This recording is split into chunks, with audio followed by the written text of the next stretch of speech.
Sida rhombifolia, from backyard weed to vibrant dye source. As a lover of all things natural, I'm constantly drawn to the hidden potential within the plants that surround us. Recently, my curiosity landed on a rather ordinary weed, Sida rhombifolia, also known as arrowleaf sida.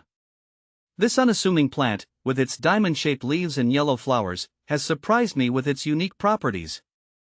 Not only is it a resilient weed, but it also holds the key to creating beautiful, natural dyes.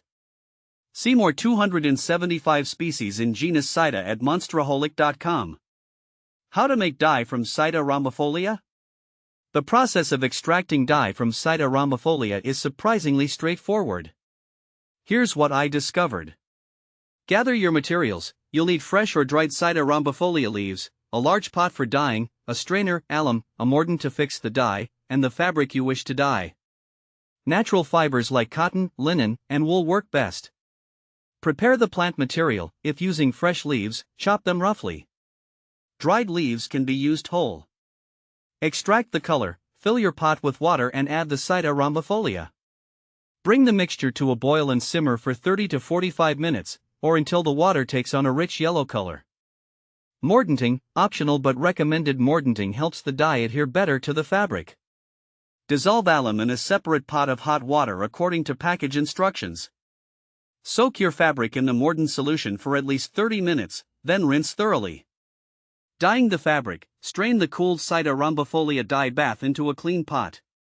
Add the pre-mordant fabric and simmer for another 30 to 60 minutes, depending on the desired color intensity.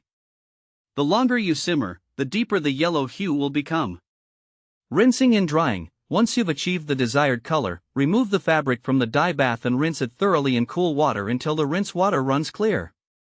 Hang the fabric to dry in a shady area. With this simple process, you can transform plain fabric into a piece of wearable art using this natural wonder from your backyard. Why is Sida rhombifolia used to blacken teeth?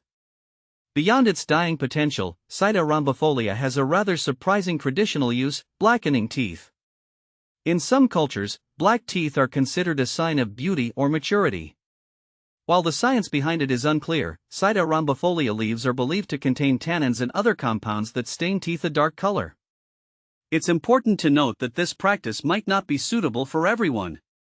Consult a dentist before attempting any natural teeth staining methods, as it could potentially damage your tooth enamel. Beyond the dye pot, additional uses for Sida rhombifolia. My exploration of Sida rhombifolia didn't stop at dyeing. Here are some additional ways this versatile plant can be used. Medicinal properties. Traditionally, Sida rhombifolia has been used in various cultures to treat coughs, colds, and skin conditions. However, more research is needed to validate these claims. Fiber source. The strong stems of Sida rhombifolia can be used to make twine or rope. Wildlife habitat. The flowers of Sida rhombifolia attract butterflies and other pollinators, making it a valuable addition to a wildlife garden. A final note: respecting the plant and the environment. While Sida rhombifolia is a common weed, it's important to harvest it responsibly. Only take what you need and leave enough for the plant to reproduce.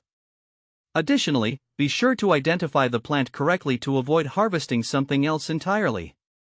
Through experimentation and research, I've come to appreciate the hidden potential of Sida rhombifolia.